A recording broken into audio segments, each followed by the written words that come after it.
Cricket বোর্ডের আলোচিত সভায় স্থগিত করা হয়েছে গণতন্ত্র সংশোধন কমিটির কার্যক্রম। দীর্ঘ 5 মাস গঠনতন্ত্র কমিটির কার্যক্রম দীর্ঘ 5 মাস পর গঠিত হয়েছে স্ট্যান্ডিং কমিটি। ক্রিকেট অপারেশনসের দায়িত্বে নাজমুল আবেদিন ফাহিম। বিপিএল সমস্যা সমাধানে 48 ঘন্টার মধ্যে সবগুলো দলের মালিকদের সাথে বৈঠকের সিদ্ধান্ত হয়েছে বৈঠকে। অন্যরকম বিপিএল এর পুরোটাই বিতর্কে ভরপুর।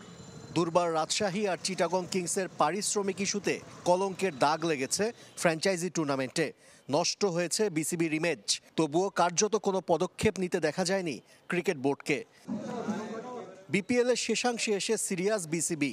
48 ঘন্টার মধ্যে সব দলগুলোকে নিয়ে আলোচনায় বসবে। ইতোমধ্যে চিঠিও দেয়া হয়েছে। এটা যে আমাদের ভাবমূর্তি থেকে ভালো করেনি, এটা আমরা সকলেই উপলব্ধি করি।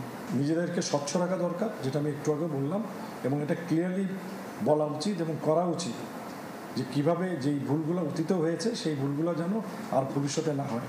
বিপিএল এর বেশ কিছু ম্যাচ ছিল সন্দেহজনক। স্পট ফিক্সিং এর আলামত চোখে পড়েছে।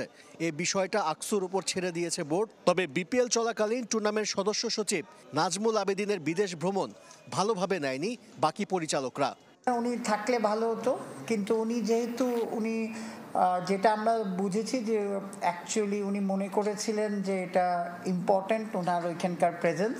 আমরা যারা এই বিপিএল গভর্নিং কাউন্সিল এবং ম্যানেজমেন্ট কাউন্সিলে রয়েছেন আরও গতিশীল হবে।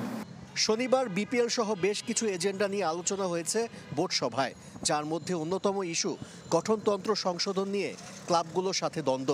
তবে বোর্ড সভায় সেই কমিটিতেই সংশোধন আনতে চলেছে। স্থগিত করা হয়েছে তাদের কার্যক্রম। প্রথমত মনে করেছি যে এটাকে তাদের কার্যক্রম স্থগিত করা দরকার, কারণ এখানে যে আলাপ আলোচনাগুলো আসছে সেগুলো থামানো দরকার। দায়িত্ব নেবার প্রায় 5 মাস পর স্ট্যান্ডিং কমিটি দিয়েছেন সভাপতি ফারুক আহমেদ। ক্রিকেট অপারেশনসের দায়িত্বে নাজমুল আবেদিন ফাহিম। গেম ডেভেলপমেন্টের chairman Fahim Sinha. High performance দেখবেন Mahbub Anam. Marketing and commercial Faruque Ahmed উনি নিজে রেখেছে। আশরিক রুদ্র, চ্যানেল 24, ঢাকা।